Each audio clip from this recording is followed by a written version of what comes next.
अनमोल तोहफा। Railway station पर side में लेटी हुई महिला दर्द से कराह रही थी। मुझे ऐसा प्रतीत हुआ कि उसे कोई भारी पीड़ा हो रही है। अन्य यात्रियों की भांति मैंने भी उसे नज़रअंदाज कर दिया। मेरे साथ में मेरा 9 वर्ष का बेटा विनय भी था। वह उस बुढ़िया के दर्द को दिल से महसूस करके उसकी ओर टकटकी लगाकर देख रहा था। पापा, यह बुढ़िया क्यों चिल्ला रही है? इसे क्या परेशानी है? विनय ने मुझसे पूछा और तब मैंने जवाब दिया, बेटा, इसे कहीं दर्द हो रहा होगा या फिर इसे कोई परेशानी होगी। पापा, गाड़ी तो 1 घंटा लेट है, विनय फिर बोला और मैंने हाँ में जवाब दिया। यह तो बहुत कमज़ोर हो गई है, बेचारी दर्द से कितना करा रही है।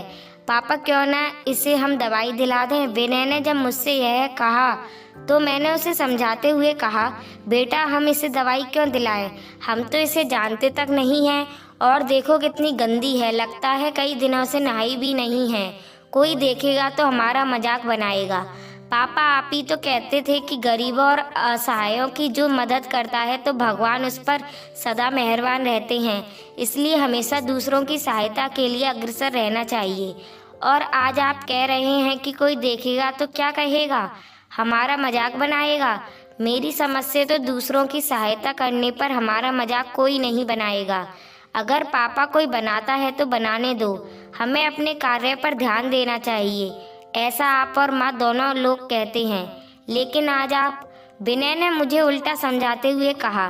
तब मैंने फिर उसे समझाकर बताया कि बेटा, वह नाटक कर रही है, इसे कहीं दर्द नहीं हो रहा है।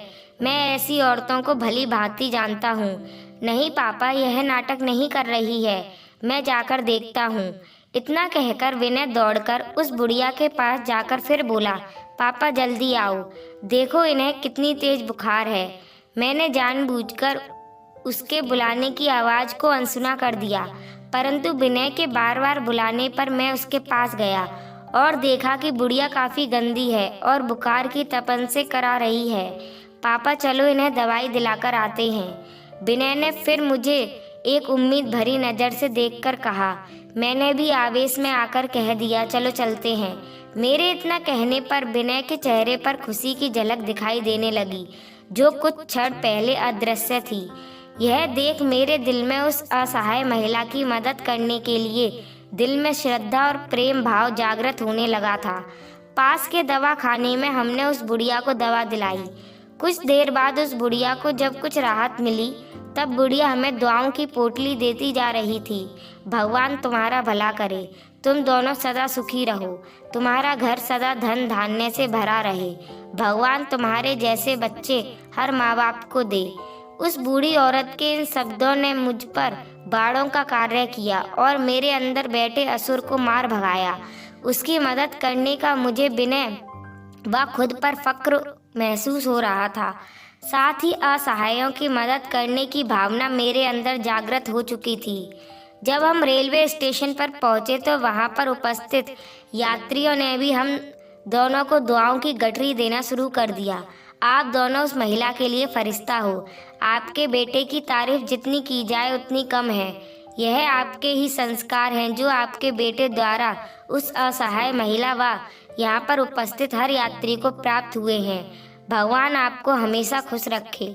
यह वाक्य से वहाँ पर उपस्थित यात्रियों के कुछ यात्री कह रहे थे कि हमें इस बालक से सीख लेनी चाहिए। यह बालक समाज के लिए भगवान की एक महत्वपूर्ण देन है। यह सब सुनकर मेरा दिल खुशी से गदगद हो रहा था। आज मैं बहुत खुश था कि ऊपर वाले ने मुझे मेरे बेटे द्वारा व बेटे के रूप में कितना अनमोल तोहफा दिया है, जिसकी मैंने कभी कल्पना भी नहीं की थी। यह सोचते सोचते मैंने अपने बेटे को सीने से लगा लिया और कहा, थैंक्स बेटा। इतना सुनकर विनय मेरे सीने से चिपक जाता है और बोलता है, आई लव यू पापा। आई लव यू टू बेटा। मैंने भी पलटकर जवाब दिया।